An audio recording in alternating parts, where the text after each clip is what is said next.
کے اندر ایک ایسی سازش جنم لے چکی تھی جو تلوار سے نہیں بلکہ فریب، حسن اور جادو کے ذریعے لڑی جانے والی تھی۔ جب کعب بن اسد کے خفیہ کیمرے میں ایک خطرناک منصوبہ تیار ہو رہا تھا اور ایک پراسرار نام سامنے آیا، لیث بن موشان، وہ شخص جسے یہودی اپنا مرشد اور جادوگر کہتے تھے۔ ادھر مکہ میں 3 نامور سالار خالد بن ولید، اکرمہ بن ابو جہل اور صفوان بن امیہ ایک ایسی آزمائش سے گزرنے والے تھے جس کا انہیں خود بھی اندازہ نہیں تھا۔ کیا حسن کو ہتھیار بنا کر ایمان کو توڑا جا سکتا تھا؟ کیا ایک خفیہ سازش مدینہ کو ہلا دینے والی تھی؟ اور کیا آندھی صرف ریت اڑا رہی تھی یا تقدیر کا فیصلہ بھی ساتھ لا رہی تھی؟ دیکھیے اسلامی تاریخ کا وہ باب جو صرف جنگ کا نہیں بلکہ ذہنی اور روحانی معرکے کا تھا۔ یہ ہے ایپیسوڈ نمبر 23۔ ویڈیو کو اینڈ تک ضرور دیکھیے گا۔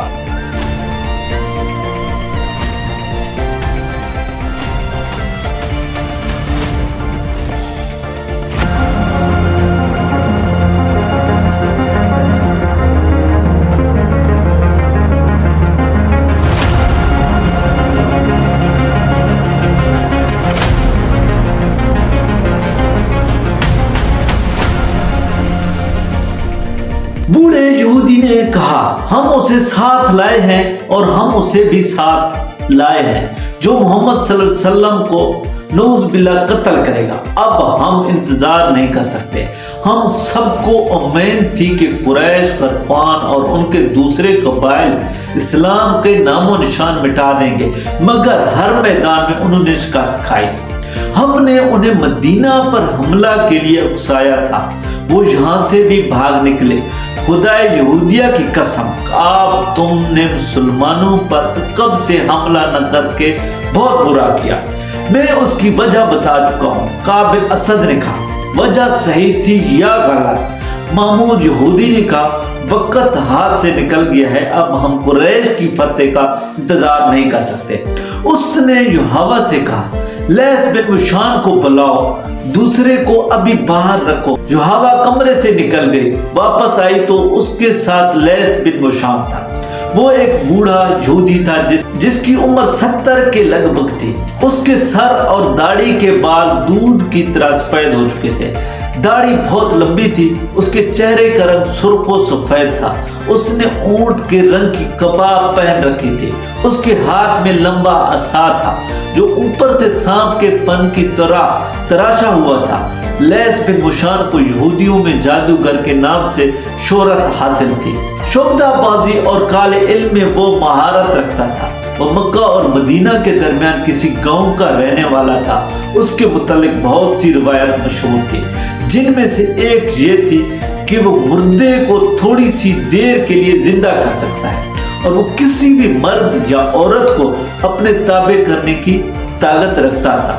یہودی اسے اپنا پیر و مرشد سمجھتے تھے۔ وہ جہاں دیدہ اور عالم فاضل شخص تھا، وہ کمرے میں داخل ہوا تو سب اس کی تعظیم کو اٹھے، وہ جب بیٹھ گیا تو سب بیٹھے۔ خاندان موشان کی عظمت سے کون واقف نہیں؟ کعب بن اسد نے کہا، خدا یہودیہ کی قسم، ہم میں سے کوئی بھی آپ کو یہاں بلانے کی جرت نہیں کر سکتا تھا۔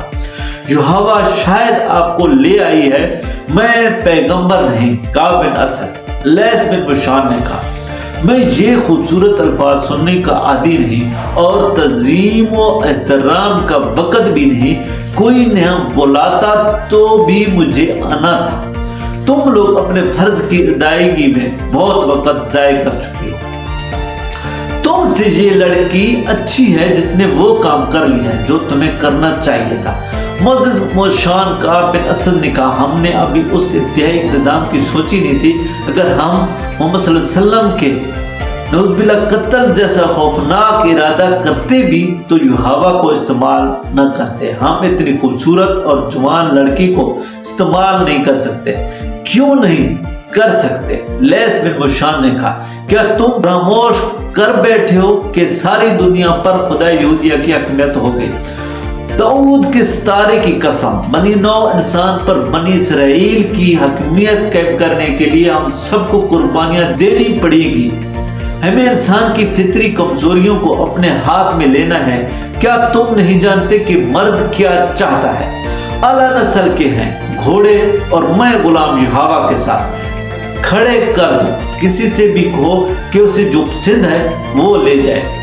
दाऊद के सितारे की कसम, वो आदमी में घोड़े और मैं गुलाम छोड़ देगा और यहोवा को ले जाएगा। उस महफिल पर खामोशी तारी रही। मैं देख रहा हूं कि तुम मेरी बात नहीं समझ सके। लैस बिन मुशान ने कहा, तुम्हारे दिमागों में अपनी बेटियों की असमत समाई हुई है।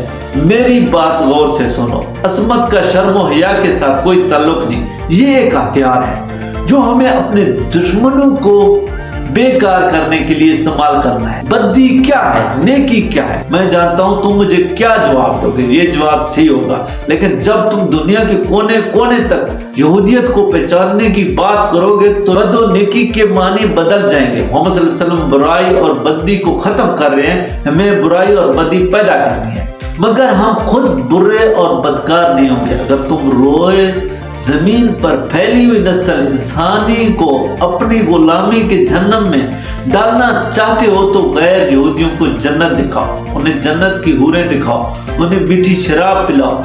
ये लोग बदमस्त हैवान हैं, उनमें और ज्यादा हैवानियत पैदा करो। ये मत सोचो कि अच्छा क्या है और बुरा क्या है।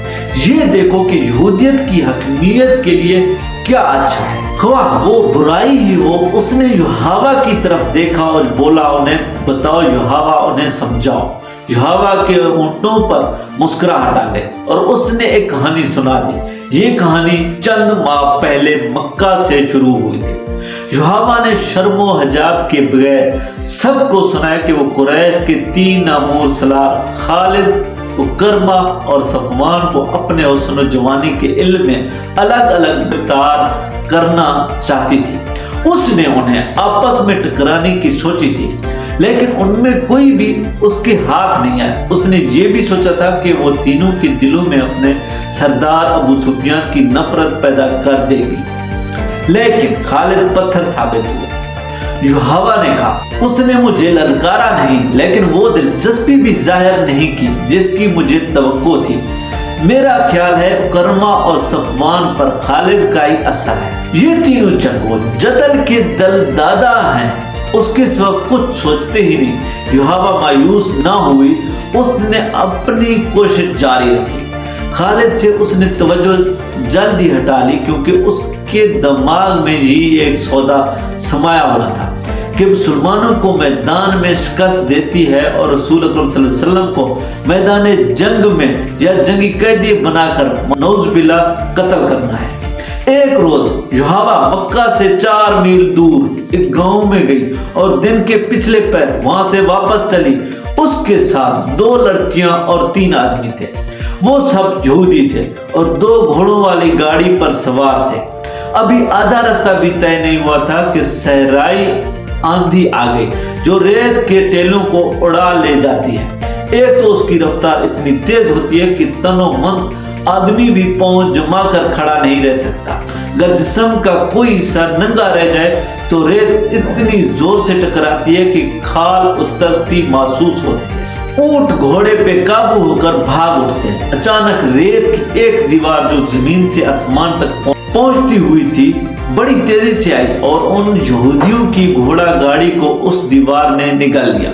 फिजा लाल हो गई। रेत के तपेड़े इतनी जोर से पड़ने लगे जैसे बहरी तूफान में मौजें उठ उठकर कश्ती में पड़ती और कश्ती को पटकती हैं। ढीले जुड़ों से उखड़ने लगे। सहराई आंधी में रुककर खड़े हो जाना बहुत ही खतरनाक होता है।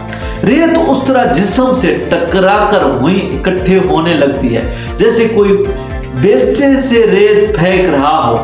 कुछ देर बाद वहां रेत की ऊंची ढेरी बन जाती है और उसमें एक इंसान दफन होता है, मगर वो जिंदा रह नहीं सकता। आंधी हमारे पहलू की तरफ से आई थी। यहोवा ने सुनाया, घोड़े रेत से लदे हुए जखड़ बर्दाश्त न कर सके और बेलगाम हो गए। उन्होंने अपना रुख आंधी के रुख के मुताबिक कर लिया और सरपट दौड़ पड़े। आगे छोटे बड़े गड्ढे आ गए। घोड़ा गाड़ी बड़े जोर से उछलती डोलती और बेलगाम घोड़ों के रहमो करम पर उड़ी जा रही थी। गाड़ी के अंदर उस कदर रेत आ रही थी कि अपना आप भी नजर नहीं आता था। एक जगह गाड़ी के एक तरफ के पहिए गड्ढे में चले गए या दूसरी तरफ के पहिए ऊंची जगह चढ़ गए। गाड़ी एक तरफ से इतनी ऊपर उठ गई कि उसका पहलू के बल गिरना यकीनी था, लेकिन गाड़ी न गिरी।